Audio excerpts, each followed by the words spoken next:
بسم اللہ الرحمن الرحیم۔ السلام علیکم۔ آج میں آپ کو حضرت امام احمد بن جنبل رحمۃ اللہ علیہ کا ایک واقعہ سناؤں گی۔ بیان کیا جاتا ہے کہ ایک مرتبہ حضرت امام شافعی رحمۃ اللہ علیہ نے حضرت امام احمد رحمۃ اللہ علیہ کو خط لکھا کہ بہت عرصہ ہوا آپ تشریف نہیں لائے، آپ سے ملاقات کو جی چاہتا ہے۔ جواب میں حضرت امام احمد بن جنبل رحمۃ اللہ علیہ نے فوراً اپنا پروگرام لکھ کر بھیج دیا کہ فلاں دن فلاں تاریخ کو میں آپ کی خدمت میں مصر میں حاضر ہو رہا ہوں۔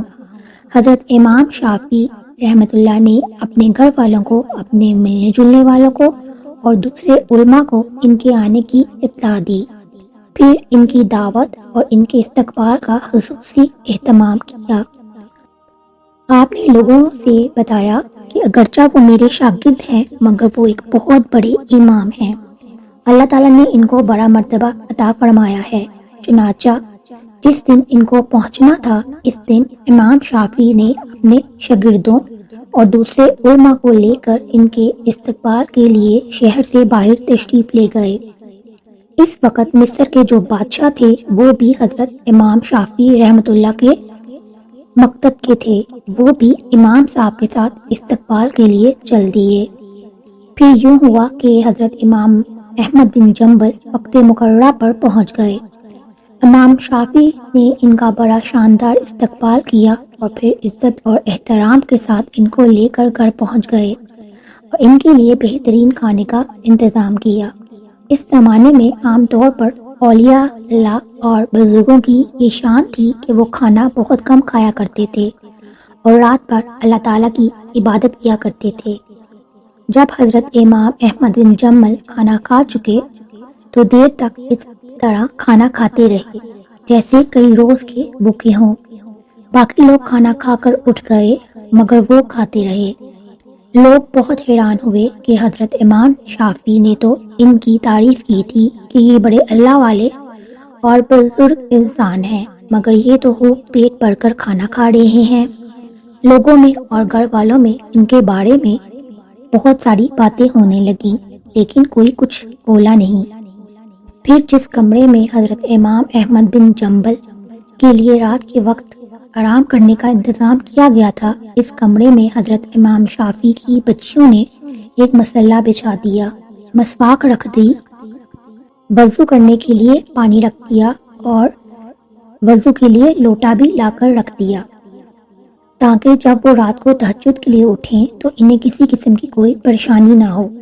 اور اس زمانے میں رات کو تہجد کے لیے اٹھنا ایک عام معمول تھا۔ اللہ تعالیٰ بچائے کہ آج ہمارے زمانے میں یہ افسوسناک ماحول ہو گیا ہے کہ صبح 8 بجے اور 9 بجے اٹھنا ہمارا عام معمول بن چکا ہے، اور کئی لوگ تو اس سے بھی زیادہ تاخیر سے اٹھتے ہیں۔ اور جو علماء اور صالح لوگ تھے وہ تو رات رات بھر عبادت کیا کرتے تھے۔ اللہ تعالیٰ ہم سب کو بھی تہجد پڑھنے کی توفیق عطا فرمائے، آمین۔ بہرحال حضرت امام احمد بن جنبل نے رات کو اس کمرے میں آرام کیا اور صبح اٹھ کر فجر کی نماز پڑھنے چلے گئے۔ جیسے ہی وہ نماز کے لیے نکلے تو حضرت امام شافعی کی بچیاں اس کمرے میں آ گئیں تو وہاں دیکھتی ہیں کہ پانی کا لوٹا ویسے کا ویسے پانی سے بھرا ہوا ہے، نہ مسواک استعمال ہوئی ہے اور نہ ہی وضو کے لیے پانی استعمال ہوا ہے، سب کچھ جیسا تھا ویسے کا ویسا رکھا تھا۔ اب ان کے دل میں یہ شبہ ہوا کہ شاید رات کو چونکہ زیادہ کھا لیا تھا اسی لیے تہجد کے لیے آنکھ نہیں کھلی ہوگی۔ جبکہ فجر کی نماز پڑھ کر حضرت امام احمد بن جنبل تشریف لائے تو گھر والوں نے حضرت امام شافعی سے کہا کہ آپ نے فرمایا تھا کہ وہ تو بہت بڑے اللہ والے اور بہت بڑے بزرگ ہیں مگر رات کو انہوں نے کھانے میں بھی خوب کھایا اور رات کو ہم نے ان کو وضو کے لیے جو پانی دیا تھا وہ بھی استعمال نہیں ہوا، معلوم ہوا کہ رات کو تہجد کی نماز بھی نہیں پڑھی۔ اب حضرت امام شافعی کو بھی تشویش ہوئی، لہٰذا انہوں نے حضرت امام احمد بن جنبل کو بلایا اور تنہائی میں لے جا کر ان سے پوچھا کہ اس طرح کی باتیں سننے میں آ رہی ہیں کہ آپ نے کھانا بھی غیر معمولی طور پر کچھ زیادہ کھایا، اور جس کمرے میں آپ کے لیے سونے کا انتظام کیا گیا تھا اس کمرے میں آخری شب میں استعمال کے لیے جو چیزیں رکھی گئی تھیں وہ بھی استعمال میں نہیں آئیں، کیا بات ہوئی؟ آپ پہلے تو ایسے نہ تھے، کیا یہاں سے جانے کے بعد آپ کے مزاج میں کچھ تبدیلی آ گئی ہے؟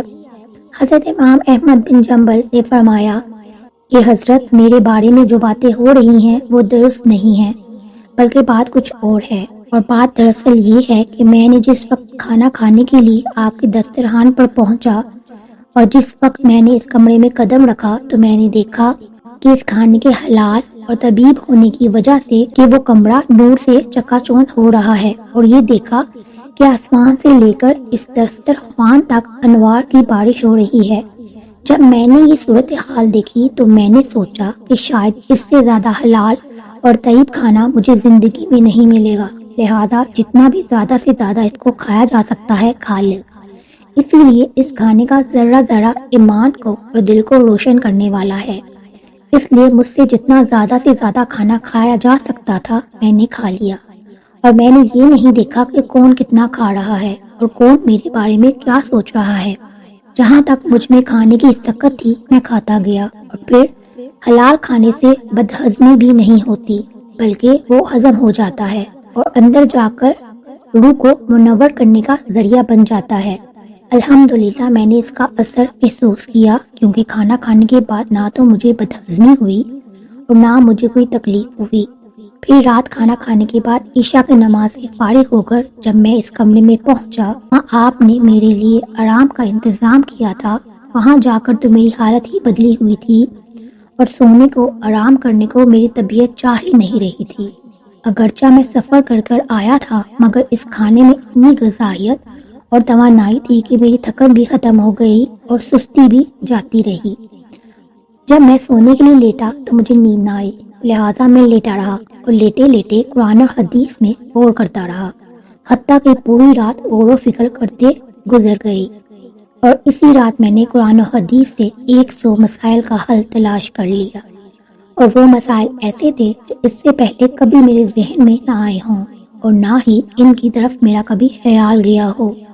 لیکن جب آج کی رات میں نے غور کیا تو مجھے ایسا محسوس ہوا کہ قرآن اور حدیث کے علوم اور اثرات میرے سامنے کھلے ہوئے ہیں۔ تمام مسائل کی تفصیل اور جوابات میرے ذہن میں آتے چلے جا رہے تھے، اور صبح تک میں مسائل کا حل جانچتا رہا۔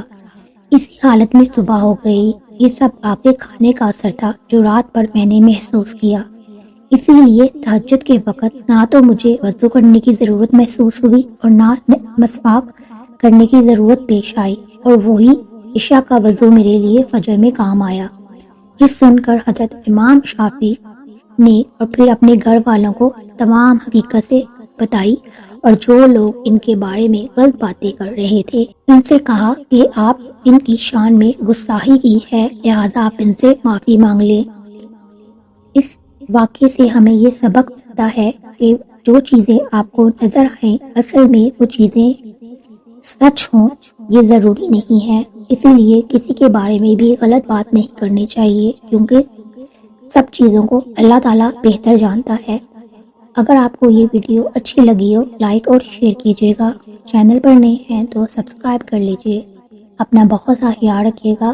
اللہ تعالیٰ آپ سب کو اپنے حفظ و امان میں رکھے۔ اللہ حافظ۔